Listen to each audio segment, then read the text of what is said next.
On s'intéresse à présent au procès des attentats de Bruxelles. La Cour se penche aujourd'hui sur les cas de Sofiane Ayari et de Salah Abdeslam. Pour rappel, ils ont été arrêtés quelques jours avant le début des attaques. Un élément sur lequel s'appuient leurs avocats pour tenter de les disculper. Le parquet fédéral, lui, va donc livrer son interprétation aujourd'hui, Anaïs Corbin. Oui, c'était effectivement le 18 mars 2016, soit 4 jours avant les attaques, que les deux hommes ont été interpellés à Molenbeek à la suite d'une fusillade dans leur planque de la cellule djihadiste située à Forêt. La défense des accusés mettra en avant le fait que les deux hommes se trouvaient déjà derrière les barreaux et n'ont donc rien à voir avec les attentats. Selon la défense, leur objectif aurait été de se rendre en Syrie.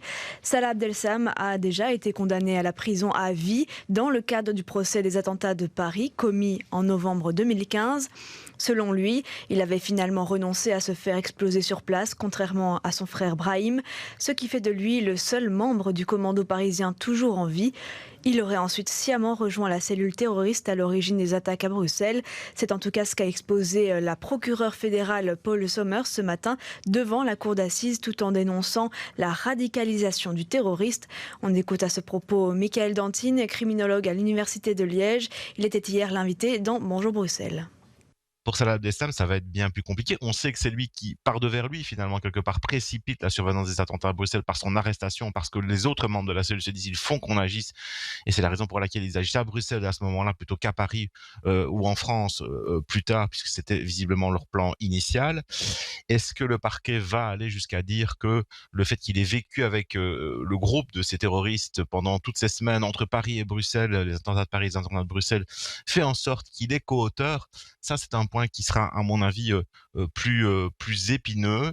Et on sait déjà que la couleur avait été annoncée par la défense de Salah Abdeslam en disant qu'il ne peut pas avoir participé aux attentats, puisqu'au moment où ces attentats surviennent, il est en prison. Donc là, ça va être quelque chose, je pense, de beaucoup plus touchy sur le plan juridique et sur le plan de la délibération que le jury, qui, faut-il le rappeler, est un jury populaire, avec des gens une nouvelle fois comme vous et moi, eh bien, les décisions que ce jury devra prendre. Quant à Sofiane Ayari, son acte d'accusation indique qu'il aurait été envoyé par l'État islamique pour venir prêter main forte au projet d'attentat en Europe après un séjour en Syrie en 2014. Revenons un instant sur le réquisitoire d'hier. Anaïs, le ministère public a qualifié El Assoufi et Krayem comme co-auteurs des faits. Oussama Krayem, qui, comme Mohamed Abrini, avait renoncé à se faire exploser. Oui, le Suédois d'origine était absent au box des accusés hier. Malgré son engagement dans les rangs de l'État islamique, il renonce à se faire exploser le 22 mars 2016. Il laisse dans la station de métro Pétillon son coéquipier Khalid El Bakraoui poursuivre seul sa route vers Malbec après l'avoir aidé à recorder une des deux batteries de sa charge explosive. Pour la procureure Paul Sommers, peu importe qu'il ait renoncé, les attentats ont eu lieu à cause de lui. Elle rappelle que l'accusé a suivi une courte formation aux explosifs quand il était en Syrie. L'homme n'est pas connu de la police belge, il est donc chargé d'acheter les composants des futures bombes, élément qu'il nie face aux enquêteurs. De nombreuses traces de son ADN sont retrouvées dans les différentes planques bruxelloises.